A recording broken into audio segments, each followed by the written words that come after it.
Hey, welcome back. So this is my second video now. I'm just going to do a review of all the Curdle hill cards now, similar to what I did in my last video, the Draco Temple ones.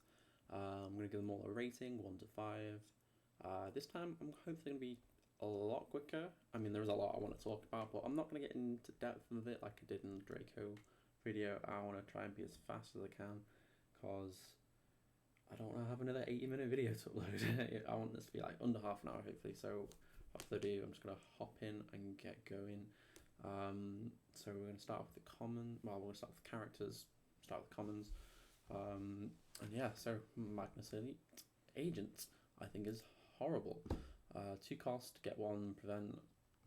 I don't care about prevent that much.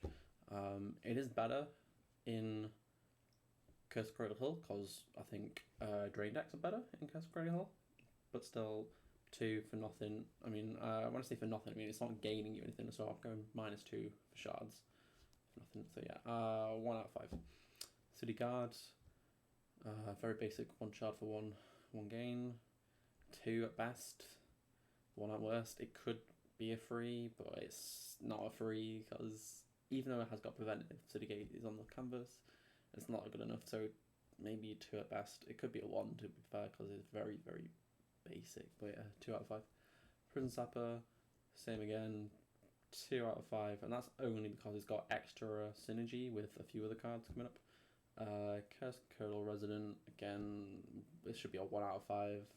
It's only going to do 1, although I'm going to give it a 2 again, because there are some good synergy cards coming up as well with the cultist. Oh wait, it's not even a cultist. Okay, maybe it's worse than Prison Sabber, but I don't think it's too much worse. You know, so 1.5, 2 out of 5. Lone Survivor, probably I was gonna say probably the best common, and then I was like, nah, Elite Inspector is the best common. Lone Survivor, solid 3 out of 5. Draw a card, replaces itself.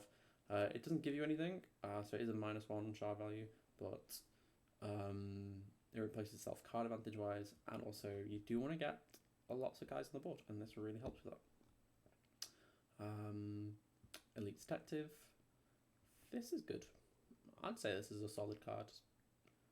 It does say each other Magus Elite character, so it's not going to gain too many shards for you, but it's definitely better than the Dragon equivalent in the Draco Tempo set, because this is a continuous, it's going to happen each turn. So it's 2 out of 5 to 3 out of 5. Cultist Warlock. We've seen similar cards already. 2 cost for Drain 1, sorry, Steal 1. The Rock in the Draco Tempo set, similar. Doesn't have the drawback, so it's better than Rock. Rock was an alright card. This is a 3 out of 5 in my opinion. Solid card. It's Cultist, got some synergy later on with Cultist cards. Now, Magnus Elite Inspector, one of the best cards in the set. It literally allows you to play 2 extra copies of every, well, not every, but like of other Magus Elite characters, because you can search them. This searches cards. It's one of the only cards in the game. In fact, I think it is the only card in the game which lets you find other cards in your deck, certain other cards in your deck. Yeah, you can add any 1, 2, or 3 cost Magus Elite character. And like, you can get some good opening plays. You can even grab itself. So you can go Inspector into Huxon, which is solid. Huxon's probably the best Magnus Elite character, non-legendary. When I talk about cards, I'm separating all the legendaries really, because they're lead of their own usually. But yeah, this is really good card. Definitely a 4 out of 5. Go to the uncommons. Delilah Crockett, I think, is rubbish. I don't think protection is very good. It is better in this set, I think, but still, it's 3 shards and you're not gaining anything. It's not that good, in my opinion. 1 or 2 out of 5, maybe 2 out of 5. I don't know, but it's a stretch. Probably 1 out of 5. Hex Clunker, again, I don't like this card. 1 out of 5 because I don't like prevent that much. I mean, paying 3, maybe 2 out of 5 because you can sometimes get an Object of Power. I don't think Object of Power decks right now are all that strong. they definitely have potential, especially with Hexaclunker. So yeah, probably a 2 out of 5 right now. Cultist Shaman. Now this is one of the cards where I think makes Occultists playable. You play it, you get one of the 1-cost guys back. So the only 2 targets were the previously seen Prism Sapper and what was it called? Crazy Curdle Resonance. Because there are a lot of cards where you want to have just guys on the board, and this is literally 1 card, get 2 guys, similar to Inspector, 1 card, get 2 guys, but this puts it into play. So this is good. This is definitely a 3 out of 5.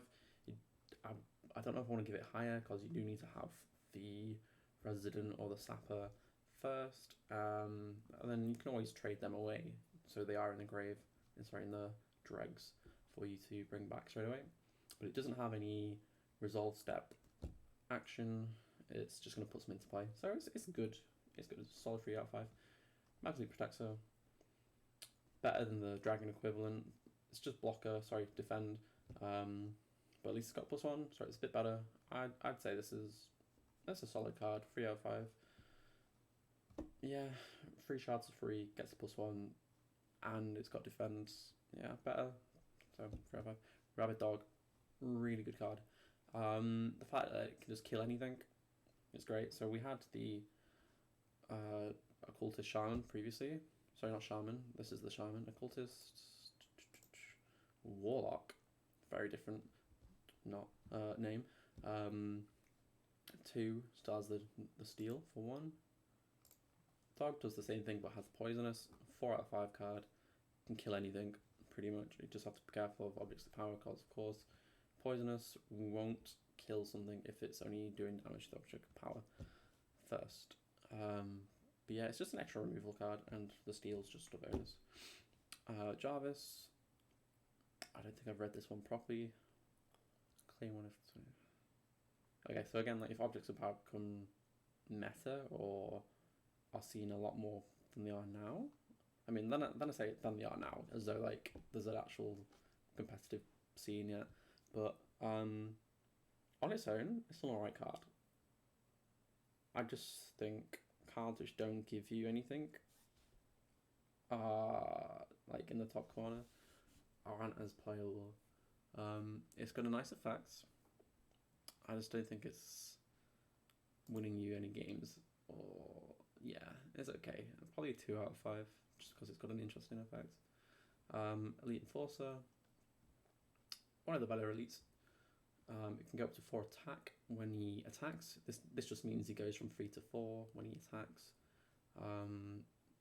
which is great, because a lot of things are only, like, all these cards here are free too, but there's not many cards which this can't beat in this set. Just on base stats, I think is good. 3 out of 5. Green Raven, I think is rubbish. there's no cards right now which let you interact with the top card of your deck, or knowing what's next. And you do get some information, but for that you can only do it once per turn, and they can also draw up to twice per turn, amongst other things. Isn't that beneficial? I do like the card. It's a Green Raven, it looks sick. I think if it had a +1, I'd rate it higher, but right now, it's very average. It's maybe 1 out of 5, 2 out of 5. There's no synergy right now with it, I think, but it could get better. Okay, res. Detective Ferriza. I like it. +2 for 4. That's great. It's definitely a 3 out of 5 just on its stats. By stats, I mean just like its attack power, its cost, and how much shards it gives or steals or drains. Its effect is okay, because the Magnus Elite, or at least this realm in general, this Salem Planum, is more board centric than the Draco one, I think. You can easily get its effects off, I think, so it's pretty alright. It does make it a target for your opponent to get rid of first, which is okay. I'd defo a 3 out of 4, maybe I don't know if I want to push it to 4 out of 4. Sorry, 4 out of 5, 3 out of 5. For lack of better options right now, I think this is a 4 out of 5. Yeah. Huxon, 5 out of 5. I'm playing this card in every deck. Even in occultist decks, honestly, like you get +1 for each other character and location, and it's a +2, and it's only cost free. This card's insane. And because it costs free, you can search it with Inspector, which is even better. So you're effectively playing 3 Huxon in your deck. So you can go to like turn 1, play 2 locations or location 1 character, whatever. Turn 2, Inspector, Huxon. Huxon himself is going to give you 2, and then you will have Inspector, location, and a character. So that's another 4. You're gaining 6 off this one card, and he only costs 3, and he's only going to keep getting better. He's insane. Definitely, I think he's one of the few 5 out of 5 cards which aren't legendaries in the game. I love this guy so much. He makes so many good players possible. Sorcerer Pifarius. It's good. I just wish I could play 2 of them, and I just wish there was more occultists. And because of that, he's not that good. Let me just see how many occultists we have. Okay, so we have 6. 2 of them are legendaries, so I can only play 1, and this guy's only 1, so I can play 1, 2, 3, 4, 5, 6, 7, 8 maximum in a deck. That's just not enough. You need more occultists for this guy to be worth it, in my opinion. There are some cards which I've not gone over yet, which are like locations and actions, which can help, but for the moment, he's probably a 3 out of 5 because he's a solid card. He just needs more support. I think occultists do need more characters to help. Let's go back to the rares. Arabella Referral. It's got very peculiar effects, similar to Tengri, just not good. You may deploy an additional card this turn. Instead of deploying an additional card this turn, I'd rather just not play this card and still have my free deploys, instead of playing this and then still having my free deploys. Because there's no combo potential right now other than putting an extra body onto the board, but it costs 4, and there's not many cases where you want to play a 4-cost card followed by 3 more cards. That's a lot of shards you're playing, and I don't think that's going to be I don't think there's ever a situation where that's going to come up that often enough that you want to have it in your deck. For that effect, but the other effects, your opponent can't play more than 2 cards. That can be very good. Although, I don't think it's often that players do play 3 cards a turn. I think I don't think it's too hard hitting as an effect, but it's a solid card. It's not bad. It's just, I don't see it being that good. Like, out of all the rares, because you can only play 4 in a deck, it's not going to make the cut for the four rares I want to fit in my deck, because some of these location rares are insane. This is good, a 3 out of 5. Just not as good as other rares. And then Legendaries. How are we doing for time? 13 minutes. Okay, can go faster. Legendaries, only play 1 of these. They're all going to be good cards because some of them have great effects. Conjurer Otrix, insane, 5 out of 5. It's got a drain, 5 attack. And it doesn't kill something, it steals it, it claims it. So I've had a game where I've been very risky and played my Cronus turned 1 with someone else, which if it survives that 1 turn, I think I win the game. But my opponent had the Otrix, claims it for himself. But yeah, it's a removal, but better. 5 out of 5. If I wasn't playing a deck which I want to play with these 3 guys, I'd definitely play Otrix in every deck. I think it's definitely one of the better ones. It's just that when I want to win a game, +3 here, +2 for each character, or a drain for each character. Like, the main strategy right now in Curdle Hill is to put loads of stuff on your board and play one of these 3 guys. Cronus, Curdle, Isadora, or Ruffro. So I'll just get Clara out of the way first.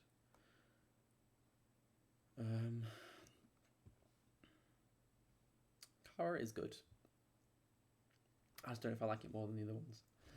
Because it does give you +1 for each other card, not just character. Whereas Isadora, Referral, and Kronos are just characters, although Kronos is even further limited. But, and it doesn't prevent, and it can't get damaged by Achroma.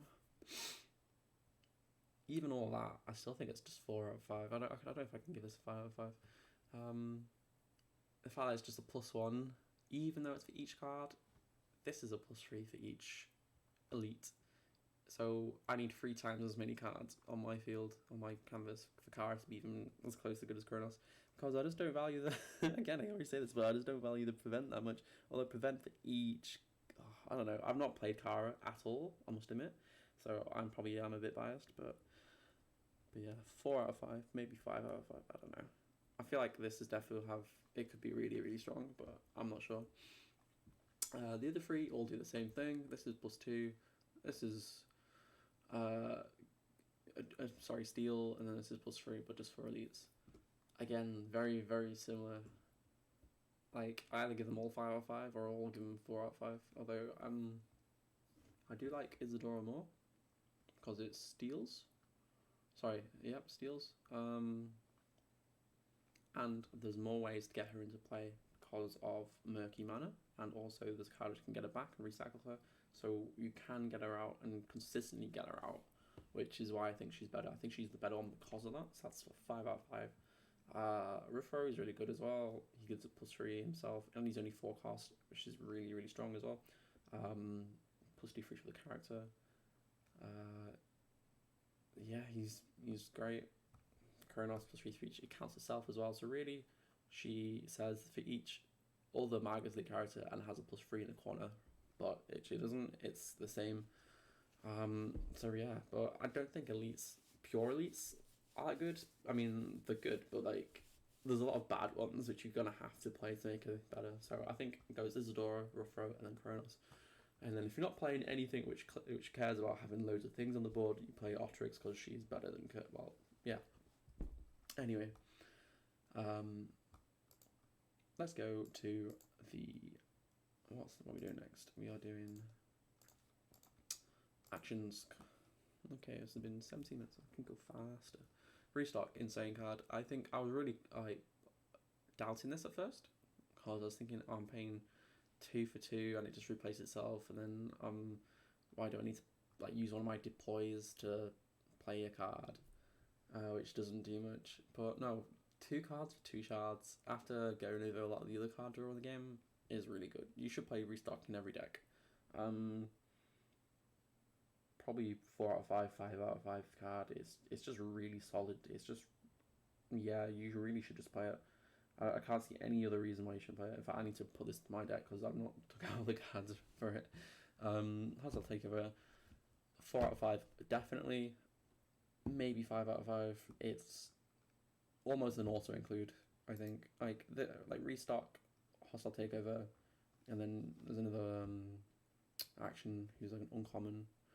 Fireball, I think, are all auto includes in every deck you play, like nearly every deck you play. And because I think that's the criteria for like a 5 out of 5 card. Really, it steals something. So I remove something of theirs, but then I also get it. So it's like 2 cards in 1, nearly. Very strong. The only downside is what if they don't play locations, or they don't have any good locations. But honestly, there's a lot of good locations which I think people should play, and everyone should be playing locations. They're the best cards. Yeah. 4 out of 5, 5 out of 5, both of these. Chromatic Flare, rubbish, 1 out of 5. Only when Achroma decks are going to be insane and are everywhere, or that you want to actually put this into your deck. Again, it's a side deck card, same with Delilah's Concoction, side deck card, Block Out the Sun, side deck card.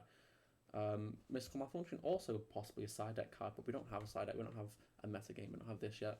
All these cards, 1 out of 5, maybe even 2 out of 5, like 1 or 2 of them. It just depends on what you play against the most, because I don't want to put these cards in my deck and just play against a deck which they do nothing against, which is pretty much what's going to happen. But yeah, I don't think they're very good. Abundance of Quintessence, a similar, very well, yeah, it is kind of the same, just the same thing as Chromatic Overflow and Draco Temple. I'm paying 2, I'm gaining 5, whereas Overflow has the potential to have more if you have set up your board correctly with like extra shards. This is always just going to be a +3 shard bank. Overflow could be a +4, +5, but it could also not be. It could be less. I think I gave Overflow a 2 out of 5 because it was just awkward sometimes. This is 2 out of 5 again, probably. I don't really like just playing one card, gain 3. I'd rather play a location instead of this because the location is going to keep happening turn after turn. The only way I think I like this is when there's more cards which interact with your actions, or like, for example, the Lost Fairies. It says you can play an action for free. Like, that would be fine. I'd play this in that deck. But obviously you can't mix the sets right now. Similarly, you've got Delilah's Cauldron coming up. It's a good card with that, but again, I don't really care about Cauldron, so it's going to stick as a 2 out of 5 for me at the moment, contestants. Rare. Wait, there's no uncommons? Yeah, there's 5 uncommons. Revival, I don't like it. I mean, it's good, but bad at the same time. Like, I'm paying 3 just to add a card to my hand, so I'm not gaining any advantage from it. I'm just swapping it out for a card in my drags. So it's bad early game. It's only good if you get like a certain card which is really strong, so either the legendary or hooks on or something. Is it good enough to play just to get hooks on or whatever legendary you play? No, I don't think I can fit it in. I don't think you could fit it in. I think this card can definitely get better in the future. Alright, now 2 out of 5. Cultist Influence. I think this is a strong card. It's definitely like a finisher card. It can swing things in your favor. I like it. I sometimes don't think it's needed, because if you have enough characters on your board, on your canvas already, you might be winning and you're in a good spot. You don't necessarily need to drain for 4 or for 5 or gain 4 or 5, because you should already have that set up with like your Isadora, hooks on, or whatever locations you have. And then when you aren't like got a good board set up, it's rubbish. Like, it's gonna just drain for 1 or 2 and go away. At that point, you either just play one of the locations which does a similar thing. Like, okay, Fireball, 5 out of 5. It's the best removal card in the game. I mean, outside like Tenebris, who packs a body, but no, even better. It's probably better than Tenebris as a removal, because 2 shards get rid of anything. There are other cards which do remove things, but they're just not as good. This is the benchmark. This is a 5 out of 5. Play 2 in every deck.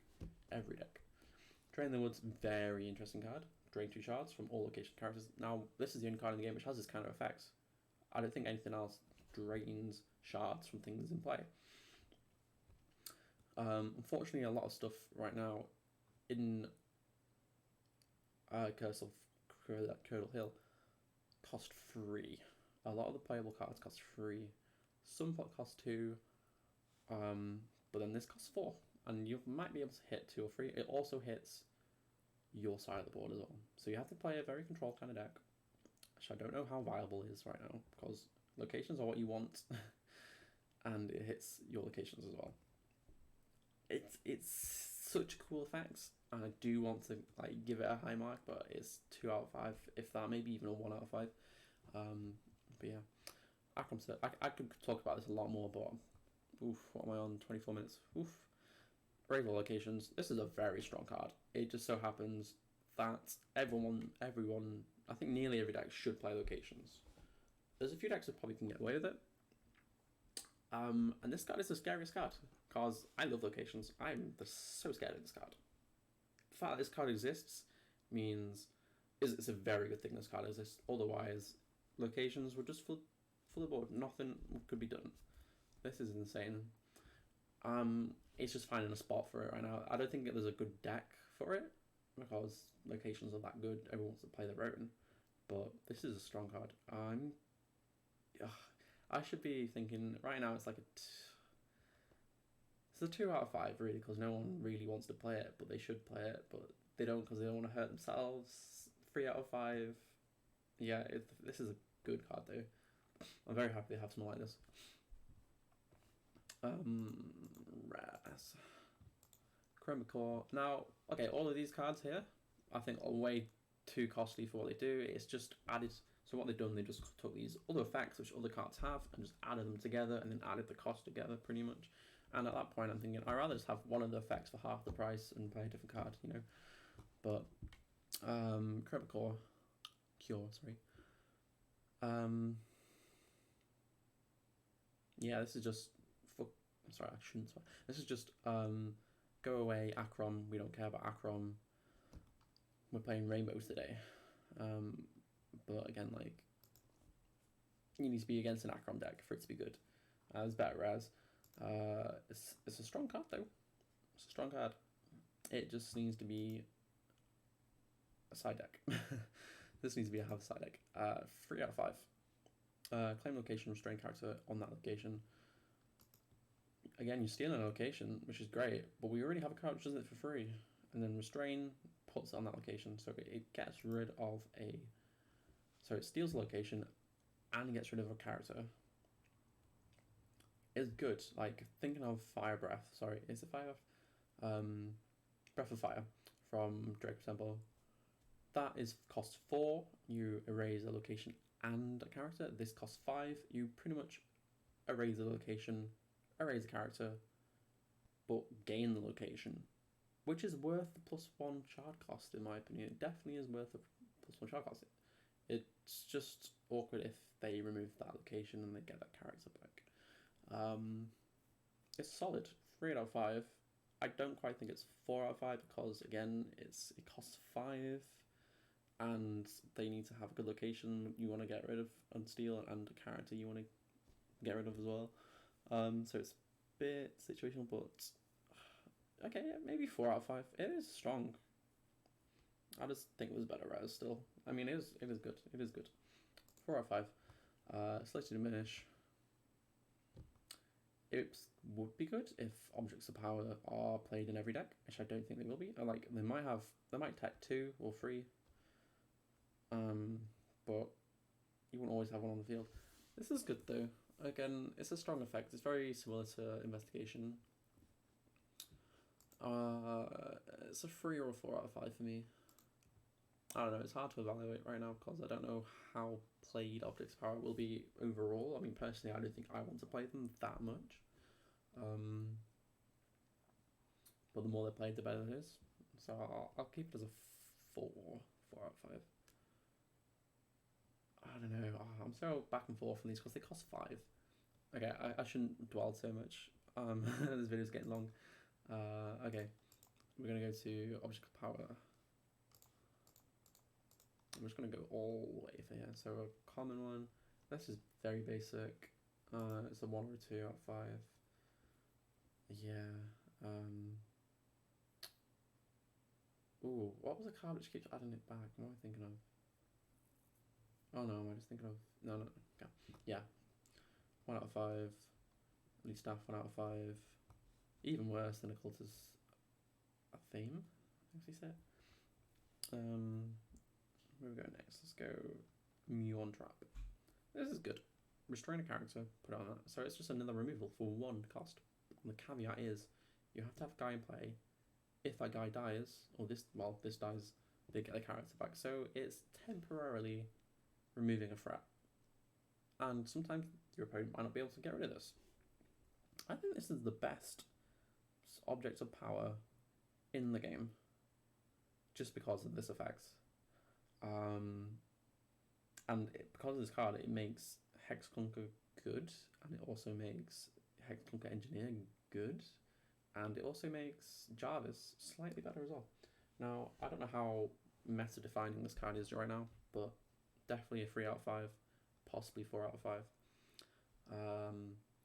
Cauldron, I don't like because the maths doesn't add up for me. I'm paying 3, it's giving me no value straight away. And then during my turn, I draw a card. If it's an action, I get to play it. Now, what I'm not sure about is play for free at any time. I'm assuming that has to just be in my turn still. If it wasn't, that'd be insane. But effectively, I don't think anyone's playing more than 10 actions in a deck.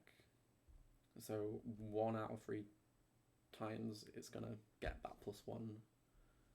And is it going to survive more than 3 turns to get +2? I don't know, I don't think so. I'd say this is 2 out of 5. It's got cool effects, but again, it has to rely on something surviving. And when the game's more board-centric, like, I think the set is... There's going to be more challenging fights going on, and people are going to try and remove things a lot more. But yeah. We've got locations finally. Let's see how quick we can do this. Playbook, very basic. It's cost 1, does +1, 2 out of 5. Curdle Cave, I want to get back to, but no, okay, we'll talk about it right now. So this is one of the cards which makes going wide really strong. +1 character for each, +1 for each character on your canvas. This is what dragons want to be, but they're not. Yeah, it just really pushes people to want to play the cards which go wide on the board. So the Occultist Shaman, or the Inspector, or the just the 1-cost one which draws another card because it's just so cheap and just play it again. This is really good. The only downside is that it's bad when you don't have anything on your board. So for that reason, I can't give it a 4 out of 5. I think it's definitely a solid 3 out of 5. But yeah, it can snowball quite easily, especially with Hooks on, because Hooks on gets +1 for having locations as well. So it's like I've got Hooks on who's giving me +1 for each card. This is giving me +1 for each character. It's all fits together so nicely.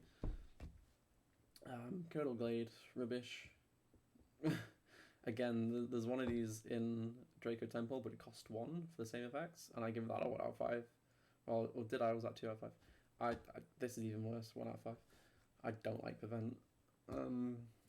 It just doesn't do anything. That's my thing I don't like about Prevent. If it was on a card which does something already, Prevent can be good, but the fact like it just doesn't do anything. I'm paying 2, effectively draining myself for 2 for nothing. I need to prevent 2 things to even make this worth it. And then I'm also using one of my deploy cards, and then I'm also flat turn, and then also is a card advantage, and I've just lost a card from my hand to do this. I don't like it. Curdle Woods. This is great. I think I don't know. I really can't evaluate Restrain. It's on a location in the set which has the most location removal, and it's restrained, so that means they'll get it back. It's very hard to think, especially as it doesn't have any shard gain, any shard value after you play it. I don't know. 2 out of 3. Sorry, 2 out of 5. Probably. I think there's better removal if you want to get rid of characters. Curdle Lane, very basic. 1 for drain, like 1 out of 5, 2 out of 5. Okay, Curdle Mine has a counterpart which is exactly the same card. I think this is fine. Like, I definitely would play the extra shard for the steal than over Curdle Lane or Blueberry Grove. So you definitely play Curdle Mine over both of these. And the fact, like, if I go to uncommon, we have Road to Ludlam, which is exactly the same card. I don't know why they printed 2 of the same cards. I know it's different colours, but that's about it. You play Curdle Mine, Road to Ludlam over Blueberry Grove, Curdle Lane every day of the week, and that makes them at least 2 or 3 out of 5. It's just very basic card though. Certificate. Again, this is exactly the same as Curdle Woods. The fact that it says claim character first doesn't change anything. Like, the ruling is, if it does get removed, the character goes back to the owner. You don't keep it; they keep it. So again, 2 of the same card, 2 of the same card here, but I don't know. I don't like it that much. So 1 out of 5, 2 out of 5. Uncommon. Rhino Woods, really good card, 4 out of 5. +3. I was gonna say there's only like 2 cards in the whole set, I think, which do +3, and that's Ludlam Gate as well. Outside of the Legendaries, of course. Yeah, 4 out of 5, very solid card. like it pays for itself turn 1, and then getting a +3 each turn, which is really strong. Curse Curdle Hill is, I will click on it and show you. 4 cost drain 2, sorry, steal 2, same as the other promo. No, I don't know why it goes back to action with dragons. Location. Yeah, solid card, 3 out of 5 at least. Yeah, I don't know. I probably would try playing 2 of these in every deck. I don't know, maybe 4 out of 5. It's just expensive. And it takes 2 turns to recoup its value back. And again, in the deck, in the set, which has the best location removal / steal. I can't even remember what it's called. What was it called? Wait. Hostile Takeover. One of the best cards. Like, in the set which has this, you really need to be careful of when you play your locations, your good locations at least. The ones, because like, sure, Curdle mine, that costs 2, I don't mind if that gets stolen, because I'm going to have my City Gate or Wrangle Woods. If those don't get stolen, you're great. If they get stolen, you're not looking so good, because you just paid 4 for that and it got stolen straight away. So yeah, that's why City Gate. Meanwhile, City Guard's not a very good card. I don't want to play City Guard. I think you can get away with playing City Gate without any City Guards. Just the fact that it's got +3. It's just a slightly worse Wrangled Wood because you pay 1 more. And even then, +3 is that good. I think it's worth it. Definitely 3 out of 5, maybe 4 out of 5 to match Wrangled Woods. Red Ludum already went over. Similar card as the, what was it called? Curdle Mine. Curdle Village. 2 out of 5. I mean, 3 minus 2. For a drain deck is good. I think if you are trying to drain, you aren't really winning with this card. You're playing some of the occultist stuff or Isadora. I think you'd rather play for steals because they're cheaper and you gain from it as well. I think I'd rather play more Road to Ludlums and Curdle Mines over Curdle Village. Especially Curse of Curdle Hill. Like Curse of Curdle Hill costs 1 more, yet you're gaining 2 off it as well as draining 2. You're stealing 2. So definitely play Curse of Curdle Hill over Curdle Village. Okay, right, now we get to the best bit. These are some of the best cards in the whole game, let alone the whole set, this set. Making Mana, for starters, should read Action Find Card. So you only get it when you play it once. This actually says, I play 2 Isadoras in my deck, and I get to play it for free. Or I play 2 Optrix in my deck, and I get to play it for free. I mean, obviously paying 6 first off anyway, but it makes Achroma so consistent. You get to hit your power cards like that. If you manage to draw 10 cards in your deck, there's a very high chance that you've hit your boss card and your win condition just because Making Mana is in your deck as well. Very strong card, 5 out of 5. And it's got -2. It's great. It's so good. I think being able to find Isadora that quick is amazing. And it's only going to get better the more Achroma cards come out. I'm going to go to Occultist Den. I think is really good as well. Like, you're already playing cards. I think you should already play cards which cost 4 for the steal 2. Yeah, this has an effect which literally says add a card from your drags to your hand every turn. Now, there's not many good occultists, but Isadora's a good occultist, and you're already finding it quite easily. In fact, you can make a man into Den if you wanted to get it back. I think the Occultist Shaman package is decent enough to, and if you play that, I think you're playing Occultist Den as well, because then every turn I'm getting a free card which gets 2 guys on the board, and it's really good. 5 out of 5, and it's only going to get better. And I don't even need to play Occultist really. I can play Occultist Den just as a drain steal 2, and then each turn just trade the card I dig with it if I don't care about the card itself. And that's just strong. And then speaking of that, Bonner for House can do the similar thing, but it's just insane. It's a powerhouse. I mean, it's a house. So. This could even cost 6, and I'd still give it 5 out of 5. This is one of the best locations in the whole game. think is this last card I need to talk about. I think so, maybe. During the turn, dig a card, dig for a character, and trade them. So really, what it does is I get to add something from my grave, trade it in, cash it for my shards. If I have one of the rares or legendaries that costs 4, 5, or 6, I'm gaining 4, 5, or 6 shards every single turn. And then I've got +2 as well. Like, even if it didn't have this +2, this card is really good. In fact, I think they just shoot this on. I don't know why they put it on. For like some of these really good locations, it honestly could do without it. Yeah, this is really strong. Even if you don't have a high cost card in your grave, in your drags, you're still gaining +3 a turn. Like, gaining 5 a turn is really strong. Really, really good card. I think that's everything. Yeah. Oop, so smashed it. That's what, 40 minutes? Half the time as the other video. I'm gonna have to end it there, guys. I do want to talk more about some of these certain cards and synergies and things I think are really strong, but I have to leave that for now. Definitely gonna have to do another video on deck building and what I think is good and what I think is bad and some ideas I've had. But yeah, let me know how you thought of this video, if you enjoyed it or not.